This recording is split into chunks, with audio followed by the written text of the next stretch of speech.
Welcome to the Side Hustle to Small Business podcast powered by Hiscox. I'm your host, Sanjay Parekh. Throughout my career, I've had side hustles, some of which have turned into real businesses. But first and foremost, I'm a serial technology entrepreneur. In the creator space, we hear plenty of advice on how to hustle harder and why you can sleep when you're dead. On this show, we ask new questions in hopes of getting new answers. Questions like, how can small businesses work smarter? How do you achieve balance between work and family? How can we redefine success in our businesses so that we don't burn out after year 3? Every week, I sit down with business founders at various stages of their side hustle to small business journey. These entrepreneurs are pushing the envelope while keeping their values. Keep listening for conversation, context, and camaraderie.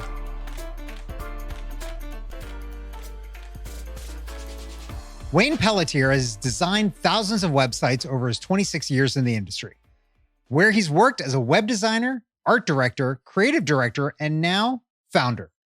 Wayne started his company, Resonant in 2020. He employs a business model that breaks the mold of standard website creation services. No more lump sum investments. Here today to talk about how he started his business, how he utilizes productized services, and how he balances his work and family is Wayne Pelletier. Wayne, welcome to the show. Thanks for having me. So I'm excited to have you on because what you've done is kind of interesting in the business. But before we get into that, tell us a little bit about your background and what got you to where you are now. Well, originally from New England, so that might come out. The accent does pop in once in a while, but I live in Atlanta. I moved here in 99 after I had been working in the family business, spinning up websites and all kinds of ad graphics in the late 90s after a stint in the Army. So I've been in Atlanta at various ad agencies, marketing firms, direct marketing firms for the last 23 years now. And, once you have roots in a family and a house, you just kind of, this is where you live now. Yeah. It's funny that you say it's the family business because normally when people say family business, you think it's like, oh, they're in some like physical business of some sort. Oh yeah, it's like a dry cleaner, horse farm or bakery, a dry cleaner or a winery or something. Like the family business is making websites. Right. I'll give you a 30-second really cool story on that. So my stepfather was a plastics engineer. He actually owns plastics.com and he had a molding company in this industrial park. And as a computer geek, he made his own website in the early 90s. When they were gray and it was all Times New Roman. Yep. And he put his logo on it and his phone rang off the hook. People were like, how did you get a graphic or your logo on your webpage? And he's like, oh, it's really difficult. It's not. And then, so he decided to do it for them for a fee. And then it took a year or two until the web design firm outgrew the molding company. So he sold off the molding company stuff and just basically built out his design agency, his agency. Yeah. And you say he still owns plastics.com? Plastics.com, he still owns and kind of just works from home and manages that and has for the last really 25 years. Wow. That is amazing. I'm not sure if you know this, but Atlanta apparently is a big hub for domain name buyers and sellers. There's a lot of people that just live in that industry and buy and sell domain names. And for some weird reason, it's here in Atlanta. So there you go. That's awesome. Yeah. Yeah. So let's talk about your own entrepreneurial experiences. Did you have any when you were younger, when you were a kid? Like, what was the first entrepreneurial thing that you ever did?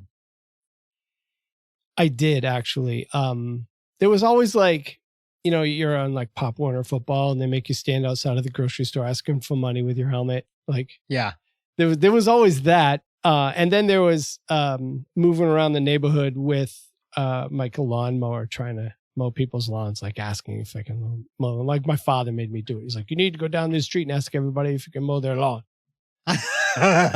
So going down the street, how many people actually took you up for it and how much money did you make? I don't recall exactly how much money I made, to be honest, but I was mowing lawns. I was out there in the summer pretty much every weekend. I was young. I was probably 14. Yeah. That was before I could legally work. Like once I could get a legal like at 16, you got good grades, you can get a job or something like that. Right. Like I went to the grocery store, pizza joint, stuff like that. Right. So, were there? It sounds like your stepfather was an entrepreneur with Mhm. the web business, but was there anybody else in the family that was an entrepreneur that you got to kind of watch and see as they kind of built their business? There's some uncles, one had like a body shop, one had like a molding company that did like different types of contracts. And another was like inside sales. I don't even know what companies he worked for. It was like, I think it was like digital and IBM, like back in the central computer days. Yeah. From Mainframes. those lessons, do you feel like that was the opening for you that said like, hey, this is a possibility for me as well? Or was it, you were kind of oblivious to the fact that they were entrepreneurs and you only realized that later?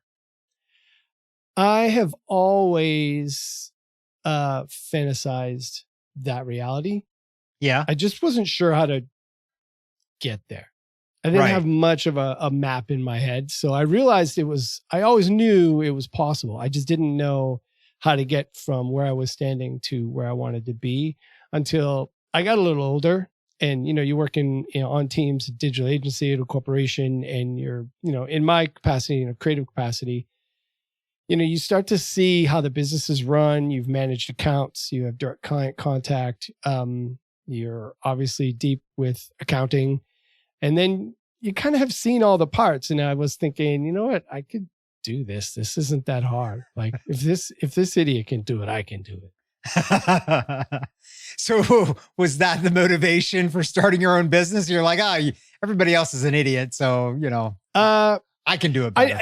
It's crude. And I was being crass there on purpose, but I would say, yeah, kind of. It was like, obviously not motivated to spend an hour in the car to not own my priorities anymore. Right. I've got to figure it out. Yeah. Yeah.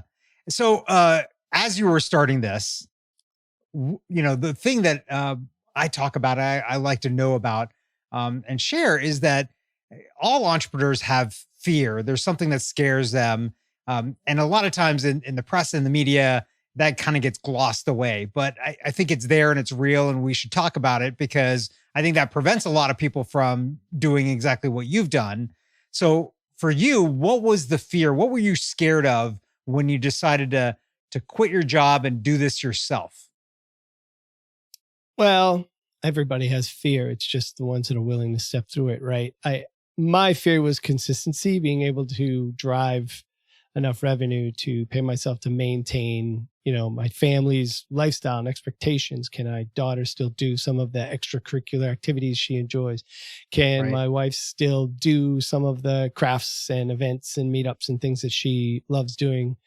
That's important to me, that it's not like this big hiccup for a period of time where I'm like, well, we got to shut some things down here. We're going to be running lean. Like I didn't want them to ever feel that way. Right. So you were okay running lean for yourself, not necessarily running lean for family life and for them. I suppose. Yeah. Yeah. Yeah. So what is it so thinking about that fear, how is it that you kind of manage it and dealt with it and figured out how to get yourself through it? Yeah. When you first start, or at least for me, the highs and lows, they can run like to extremes. Sometimes you get a contract and you're on cloud nine and then, someone's late to pay you. It's a big deal. And you're kind of running on fumes here until that lands and you're making phone calls you really would rather not be making. Right. I think I took it home. And by take it home, I went downstairs to dinner and got fussed at for bringing my work with me. Just carrying it on my face and carrying the weight of the world on my shoulders. Yeah. And I realized that without the drive, it's up to me to make sure that I'm able to turn this off. I've got to have that switch because they deserve better. Yeah. And honestly, it doesn't, carrying the emotion and emoting in any way, really, with regards to the function of the business, regardless of how I feel about it, doesn't actually produce anything. It's not productive in any way. So I've learned to be pretty even. Don't get too high with the highs. They're great. Don't get too low with the lows. We're going to figure it out. And it really doesn't come until you have confidence in yourself. Like until I realize that I'm the only one here that's really going to push this forward and move it through. So if there's an issue and it's painful, think systematically about what led me to this spot and then what systematically can I do to help prevent that in the future. Yeah. You bring up a very interesting point in that so many of us have shied away from doing the commute and spending the time in the car. But that time for a lot of people, and even for us, is good to separate out what has happened during the day with what happens at home with family. And so, instead of a commute now of 20 minutes, 30 minutes, whatever, you've got a commute of a minute and a half down the stairs. And so that it's tough to probably separate those things. Do you do anything to make sure that work doesn't bleed into like your downstairs life? Like make sure your computer stays upstairs, or how do you think about those things? 100%, the computer needs to stay clamshelled in a space where it's not going to be a distraction. Now, if I'm working late, I'm going to bring it on the couch. They watch a movie. I can plow through some things, communicate. That's fine if I decide to do that because it's necessary. But I don't use notifications on my phone at all, really. I don't turn the ringer on. There's no volume. There's no notifications. That's really important. I can't have something pop up while I'm cooking or cleaning or, enjoying time with the family or friends. That's going to distract me. I can't stand it when I'm talking to somebody and they pull their phone out and thumb fight that thing for 5 minutes while we're having a conversation. Come back, what were we talking about? It's like, no. I want people to realize that they're a priority when I'm talking to them. Right. I'm with them. I don't always ask for it back. I may have overstated how irritated I get, but it in general is, it's a courtesy, but I'm gotten pretty good at just turning it off when work's done. I shut this stuff down. I go downstairs to, common areas of the home and I'm home. That's that. Yeah. So let's talk a little bit about your business in particular. You've done a shift in productizing a service. How did you figure out that that's the way you wanted to go? And how did you figure out that was something that the market was looking for? And also, explain exactly what you did. Yeah, happy to. Made a lot of websites. And when you run a small agency, you're very familiar. Even larger agencies are very familiar with the feast and famine cycle of project income. Project-based income means that you always have to be selling future projects. I don't love selling time, and that's problematic when it comes to project work because you're either doing time-based pricing or value-based pricing. But one thing that service businesses in the knowledge worker space struggle with is monthly recurring revenue. You might have some, especially web design companies or SEO firms might be like, here's a small retainer for hosting, or here's a retainer for content. And then there's a fee for whatever level of effort from an expertise standpoint, whether it's creative or content or whatever. And that's all well and good, but that still doesn't necessarily scale because in order to add time, you have to add people. Yeah.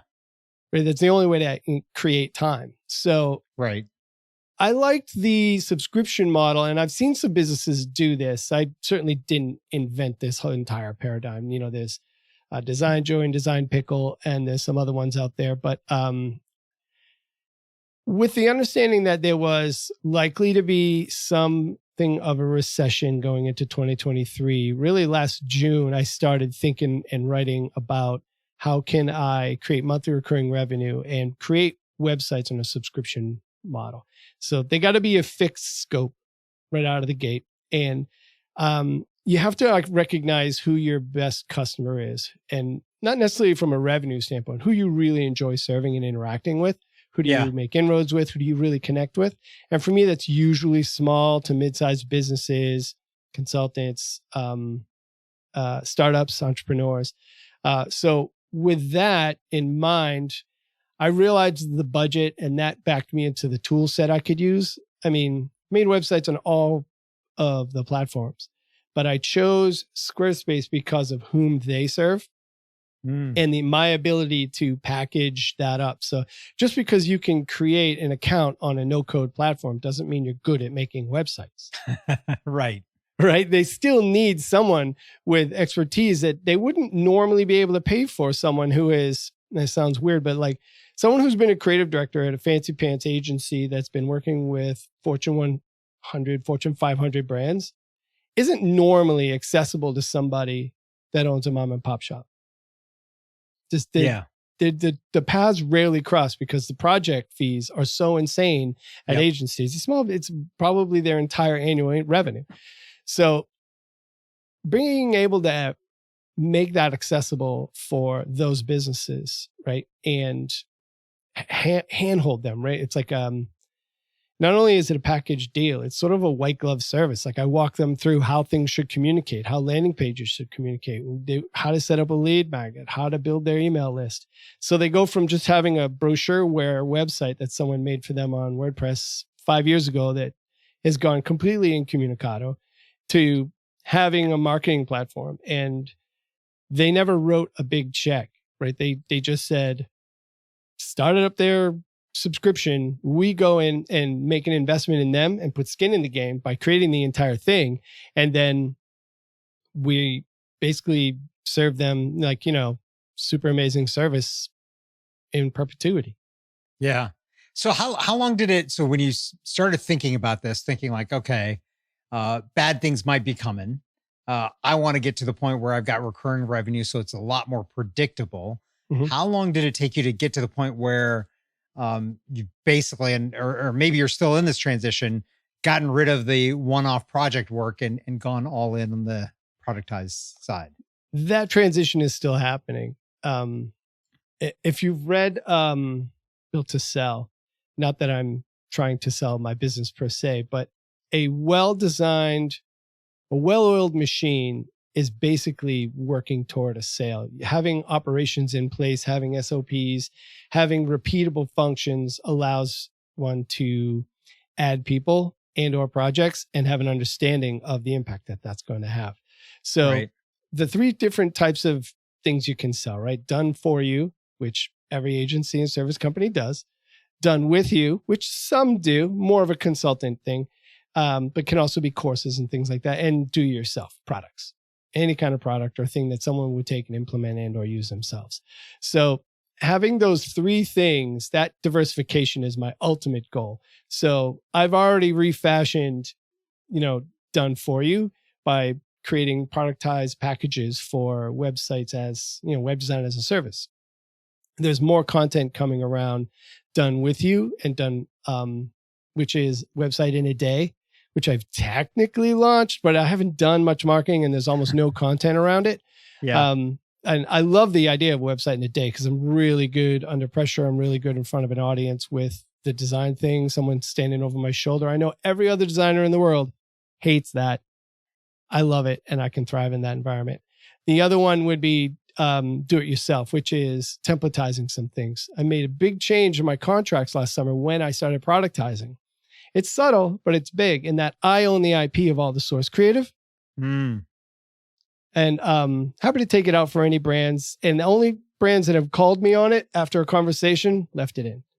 It's about me being able to templatize any of the things that I make for them and sell that as a product. I see. That's my goal with that, right?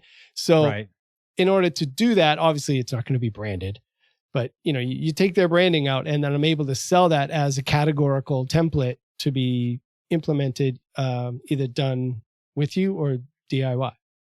So it's productizing my things.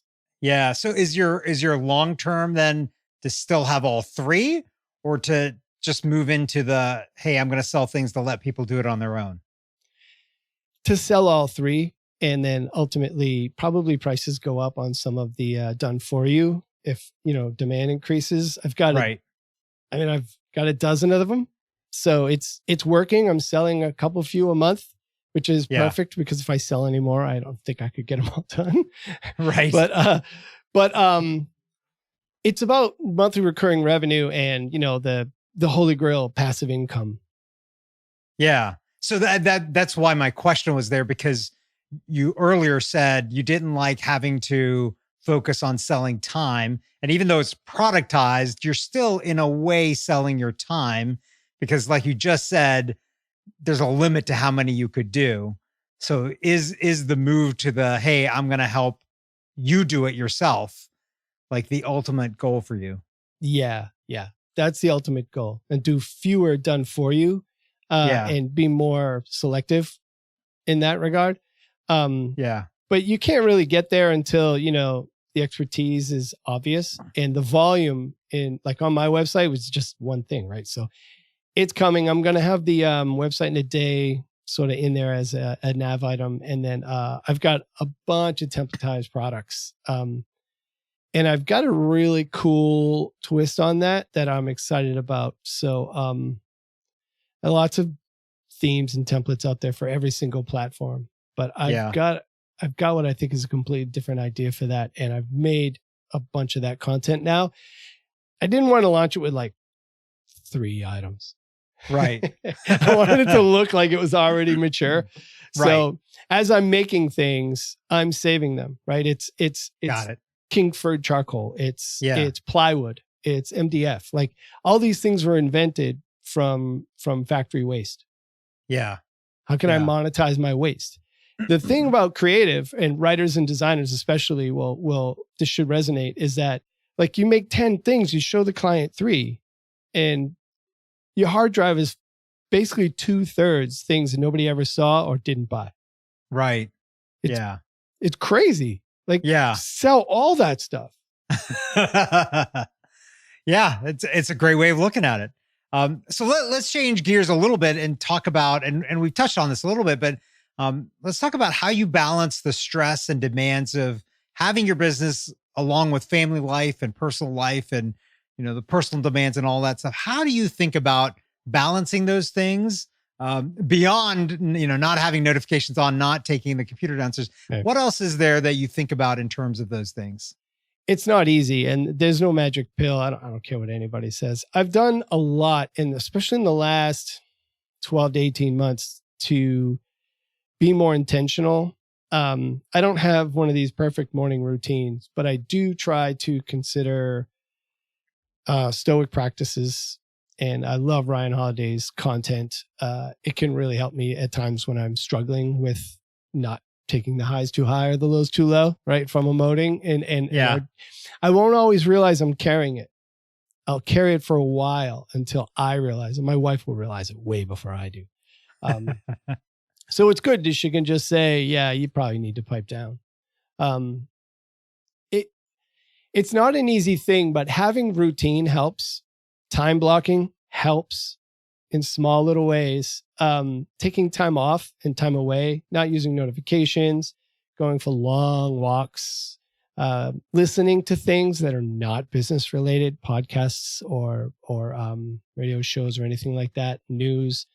I stay away from all that stuff. I will, read or listen to an audio book about business on occasion. I even name dropped one a minute ago, but I try to do things that are technology based or other types of content based, stoicism based, or something that allows me to not think about and design things in my head, right? Because all the ideas can come when I'm in the shower like everybody else. I don't need those when I'm driving. Yeah, I'm with you. So let's talk about some of the things that you've possibly implemented in terms of technology or apps or systems to help you manage the business, grow the business, run the business, whatever it is, be more productive. What's the first thing that comes to mind, or the first couple of things that come to mind that you're like, oh, I couldn't live without these things? I mean, Mac OS has done a lot, and everything you need pretty much comes with it, just to be honest. I know we take it for granted sometimes, the operating system on our computer.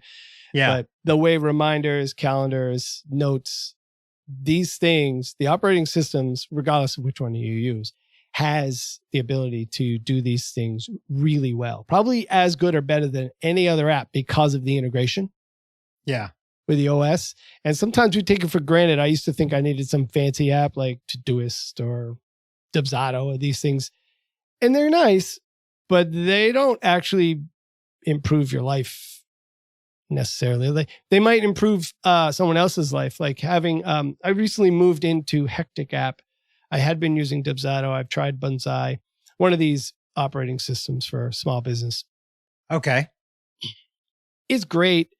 They're all great, but it's about simplifying other people's lives, right? Having a portal for some company's accounting department to go in and see everything they've done over the course of the year. So I don't have to collect it. Instant time saver. And the same thing goes with, having automation progressing from proposal to contract to invoice. So I don't have to write all of those. That automation is critical. Yep. Now, it's only as critical as the number of things that you're onboarding, right? If you onboard one client every 3 months, you probably don't need a tool for any of that. You can write those things, take a half an hour out of your life. But if you're onboarding new clients every month, you start thinking, I really need this time back. Yeah. Well, and it's time as well as making sure that it actually does happen, right? Humans are infallible. Computers are too sometimes, but they're less infallible than humans, right? We tend to forget things, but computers are pretty good at remembering to do those kinds of things. Yeah, that's why automation can really help, especially if you're a small team, you're solopreneur. Some tools like Zapier and stuff that we're going to integrate your different systems through APIs can really make an impact. Yeah, I like that. So thinking back about the couple of years now that you've been doing this on your own, if you could go back in time, is there anything you think about now that, oh man, I wish I'd done this differently back then, knowing what I know now? Oh, yeah. There's apparently a lot of them. So what's the biggest one? I don't know if there's a lot, but I should have started doing this 10 years prior. Yeah. I wish I hadn't been so chicken. Why do you think you didn't? Why do you think you didn't do it 10 years prior?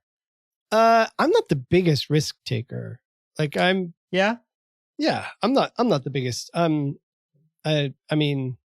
won't do much gambling when I go to a casino. I won't do, I'm not a big risk taker. So, but do you feel like being a founder is a risk?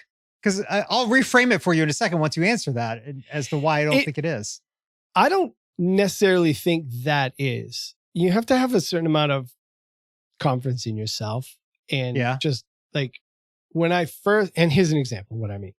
When I first started this 3 years ago, you're supposed to look at all these metrics in your business. You need this kind of revenue, and you need this EBITDA, and you need this 90-day window and this 12-month outlook, and it's all crap. Everything I'm so glad I didn't go to B school. It's all crap. Your 90-day window is the most depressing thing on the entire planet if you run a project-based services business. It was freaking me out. I might have been upset my wife when I went downstairs and I was like ghost face. That's a terrible idea looking at that number. I know that there's going to be a referral here and there, and I know I can do a pretty good job with that. I know that there's going to be a cold thing here or there based on content I've got out there and whatever. It just happens, and that's fine. We can have those conversations.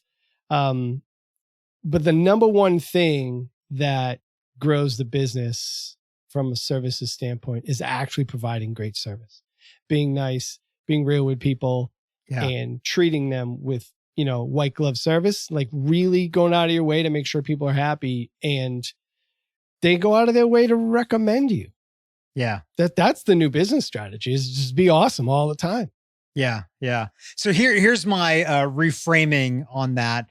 Do it. I say being a founder is actually less risky than being an employee, because as an employee, you could come in any day and find out that your job is no longer there for you anymore. Whereas as a founder, there's only one person that can fire you, and that's you. Yeah. Right. Yeah. You're 100% right. There's no such thing as job security. You could be let go at any point in time. Yesterday, Microsoft let go 10,000 people. Yeah. So they all thought they had a job.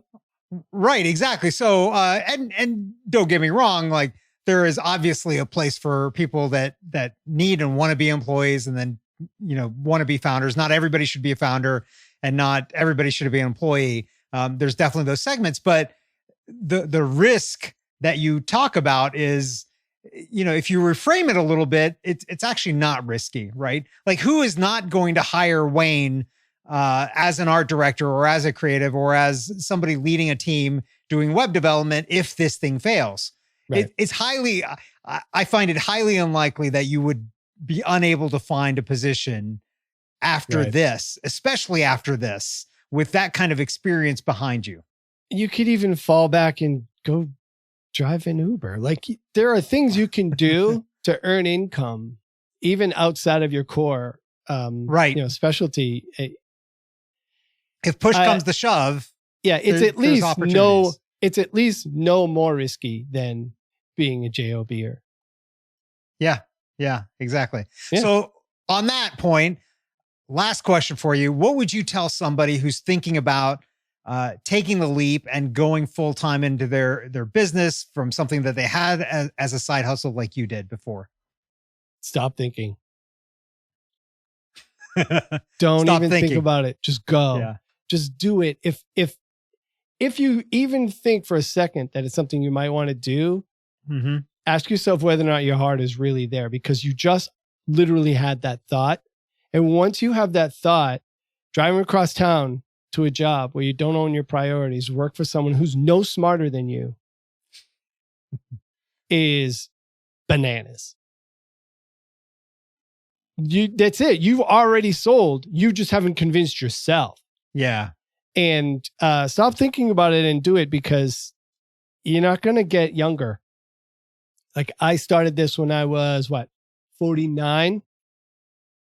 You can do it, but it takes a few years for the momentum to build, for there to be enough of it that is not automatic, but mature.